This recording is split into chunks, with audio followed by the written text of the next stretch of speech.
ಹೌದು, ನಿಶ್ಚಿತವಾಗಿಯೂ ಹೊರಡಿಸ್ಬೇಕು. ಆಮೇಲೆ ಇದರಲ್ಲಿ ಕೇಂದ್ರ ಸರ್ಕಾರನೂ ಕೂಡ ಭಾಗಿಯಾಗಬೇಕಾಗ್ತದೆ. ನಾನು ಗೃಹ ಸಚಿವನಾಗಿ ಕೆಲಸ ಮಾಡಿದ್ದೀನಿ. ಆವಾಗ ನೀವು ನೋಡಿದ್ರಲ್ಲ IMA ಕೇಸ್ ಎಲ್ಲ ಆಯ್ತಲ್ಲ, ಅಂಥವೆಲ್ಲನೂ ಕೂಡ.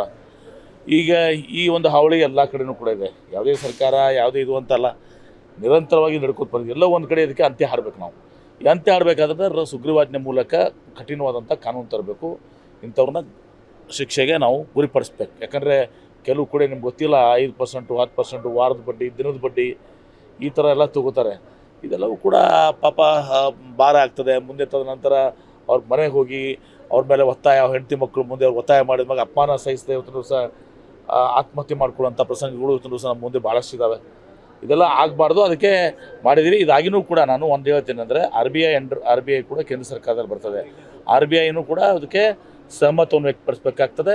ಅವ್ರಿಗೂ ಕೂಡ ನಾವು ಸರ್ಕಾರದಿಂದ RBIಗೂ ಕೂಡ ನಾನು ಕೂಡ ವಿನಂತಿ ಮಾಡ್ತೀನಿ, ಮುಖ್ಯಮಂತ್ರಿಗಳಿಗೆ, ಕಾನೂನು ಸಚಿವರಿಗೆ, ಅದನ್ನು RBI ಕೇಂದ್ರ ಸರ್ಕಾರಕ್ಕೂ ಬರೋದು, ಅವರು ಕೂಡ ಒಂದು ಕಠಿಣವಾದಂಥ ಕಾನೂನು ತರಬೇಕು.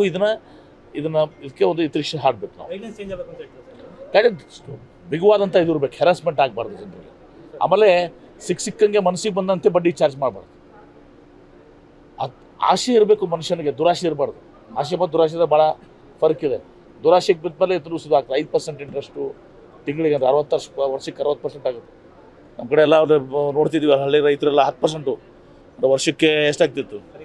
ಅದನ್ನು ಮತ್ತೆ ಮೊದಲೇ ಮುರ್ಕೊಂಡು ಕೊಟ್ಬಿಡ್ತಾರೆ. ಕರೆಕ್ಟ್ ರೀ. ಅದಕ್ಕೆ ನೀವು ಸಪೋರ್ಟ್ ಮಾಡಿ. ನಾನು ಏನು ಹೇಳ್ತಾ ಇದ್ದೀನಿ, ನಿರ್ದಾಕ್ಷಿಣ ಈಗ ಉಗ್ರವಾದ ತಂದಿದ್ದೀವಿ ಇವತ್ತು. ಅವ್ರಿಗೆಲ್ಲರೂ ಕೂಡ ನೆರವು ಕೊಡ್ತದೆ.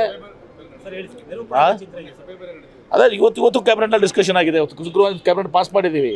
ನಾವು ಏನು ಮಾಡ್ತಾ ಇದ್ದೀವಿ ಅದಕ್ಕೆ ಕೇಂದ್ರ ಸರ್ಕಾರನೂ ಕೂಡ ಕೈ ಜೋಡಿಸ್ಬೇಕಾಗ್ತದೆ. ಕೆಲವೊಂದು ಏನಾಗ್ತದೆ, ರಾಜ್ಯ ಸರ್ಕಾರ ಮತ್ತು ಕೇಂದ್ರ ಸರ್ಕಾರದ ನಡ್ಬೇಕು. ಯಾಕಂದರೆ ಈಗ ಈ ಕಾನೂನಿನ ಒಂದು ಇದು ಇರ್ತದಲ್ಲ, ಕೋರ್ಟಿಗೆ ಹೋದ್ಮೇಲೆ ಕೋರ್ಟ್ನಲ್ಲಿ ಏನಾಗಿ ಬರ್ತದೆ, ಅವರು ನಾಳೆ RBIನ ಹೇಳ್ಕೊಂಡು ಅವರು ಎಸ್ಕೇಪ್ ಆಗುವಂಥ ಕೆಲಸ ಆಗಬಾರ್ದು. ಹೀಗಾಗಿ ನಾನು ಹೇಳೋದಂಥದ್ದೇ, ನಿಮ್ಮ ಇಂಟ್ರೆಸ್ಟ್ ನಾನು ಹೇಳ್ತಾ ಇದ್ದೀನಿ, RBIನೂ ಮತ್ತು ಕೇಂದ್ರ ಸರ್ಕಾರ ಅಥವಾ ಕೇಂದ್ರ ಸರ್ಕಾರನೇ ಇದನ್ನು ನಾವೇನು ನೋಡಿದ್ದೇವಲ್ಲ, ಇದನ್ನು ಒಂದು ಆಧಾರ ತಿಳ್ಕೊಂಡು ಇನ್ನಷ್ಟು ಶಕ್ತಿ ಮಾಡಿ ತುಂಬಿ ಒಂದು ಕಾನೂನು ತರಬೇಕು. ಇದನ್ನು ಬಂದ್ ಮಾಡಬೇಕು ಅಂತೇಳಿ ನಿಶ್ಚಿತವಾಗಿ ಕೊಡ್ತೀನಿ. ಅವ್ರು ಯಾವ ಅರ್ಥದಲ್ಲಿ ಹೇಳಿದ್ರೆ ಗೊತ್ತಿಲ್ಲ ನನಗೆ. ಇನ್ನು ಉಳಿದ ವಿಷಯಗಳಿದ್ದಾವೆ. ಬರೀ ನಾವು ಕುಂಭಕ್ಕೆ ಹಿಂಗೆ ಅದನ್ನು ಅವರು ಆಚರಣೆ ಬಗ್ಗೆ ಹೇಳಿಲ್ಲ. ಕೇಂದ್ರ ಸರ್ಕಾರಕ್ಕೆ ಜನರ ಕಣ್ಣೋರಿಸುವಂಥ ಕೆಲಸ ಮಾಡಿ, ಬಡತನ ನಿರ್ಮೂಲನೆ ಮಾಡಲಿ. ಇವತ್ತು ಭಾಳಷ್ಟು ಸಮಸ್ಯೆಗಳು ಇವತ್ತು ಏನಾಗಿದೆ ಗೊತ್ತಾ, ನಮ್ಮ ಡಾಲರ್ ಮುಂದೆ ನಮ್ಮ ರೂಪಾಯಿ ಎಷ್ಟು ಕುಸಿದು ಬಿದ್ದಿದೆ, ಪರಿಸ್ಥಿತಿ ಏನೆಲ್ಲ ಇದೆ, ಈ ಅರ್ಥದಲ್ಲಿ ಅದನ್ನು ಹೇಳಿದ್ದಾರೆ. ಹಂಗೆ ಅದಕ್ಕೆ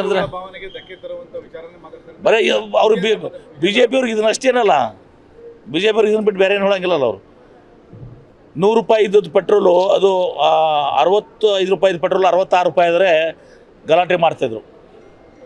ಸಿಲಿಂಡ್ರು 400 ಇದ್ದು 405 ರೂಪಾಯಿ ಆದರೆ ಗಲಾಟೆ ಮಾಡ್ತಿದ್ರು.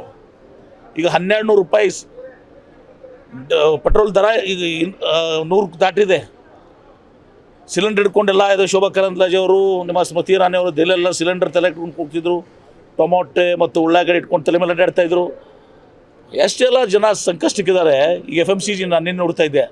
ನಾನು ಮುಂಬೈನಲ್ಲಿ ನಮ್ಮ ರೋಡ್ ಶೋ ಇತ್ತು ನಮ್ಮದು, ಇದೆಲ್ಲ ಇನ್ವೆಸ್ಟರ್ಸ್ ಮೀಟ್ನಲ್ಲಿ. FMCG ಸಂಪೂರ್ಣವಾಗಿ ಕುಸಿದ. ಅದು ಫಾಸ್ಟ್ ಮೂವಿಂಗ್ ಕನ್ಸಲ್ಟರ್ ಕೂಡ್ಸ ಏನಿದೆಯಲ್ಲ, ಜನ ಮಧ್ಯಮ ವರ್ಗ ಖರೀದಿ ಮಾಡ್ತಾ ಶಕ್ತಿನೇ ಇಲ್ಲ, ಅಷ್ಟು ಕುಸಿದು ಬಿದ್ದದೆ ಇವತ್ತು. FMCG is gone totally down. ಎಲ್ಲಿ ಇನ್ವೆಸ್ಟರ್ ಸರ್ ನಿನ್ನೆ ನಾವು FMCದಾಗ ಎಲ್ಲಿ ಇನ್ವೆಸ್ಟ್ ಮಾಡಿ, ನಾವು ಧಾರವಾಡ ಹುಬ್ಬಳ್ಳಿಯಲ್ಲಿ FMCG ಪಾರ್ಕ್ ಇದೆ, FMCದಾಗ ಇನ್ವೆಸ್ಟ್ ಮಾಡ್ತೀರ ಅಂದಾಗ ನಮ್ಮ ಪರಿಸ್ಥಿತಿ ಏನಿದೆ ಸರ್ ಅಂತಾರೆ. ಅಂದರೆ FMCದಾಗ ಎಲ್ಲ ಬಂತು, ಟೂತ್ಪೇಸ್ಟು, ಸೋಪು, ಶ್ಯಾಂಪು ಅವೆಲ್ಲ 108 ಎಲ್ಲ ಫುಲ್ ಕುಸಿಬಿದ್ದು. ಅದು ಏನು ತೋರಿಸ್ತದೆ, ನಮ್ಮ ಪರಿಸ್ಥಿತಿ ಏನು ತೋರಿಸ್ತದೆ? ಅಂದರೆ ಜನರ ಬದುಕನ್ನು ಕಟ್ಕೊಳ್ಳುವಂಥ ಕೆಲಸ ಮಾಡಲಿ, ಬರೀ ಭಾವನೆಯನ್ನು ಕೆಲಸುವಂಥ ಕೆಲಸ ಆಗಬಾರ್ದು.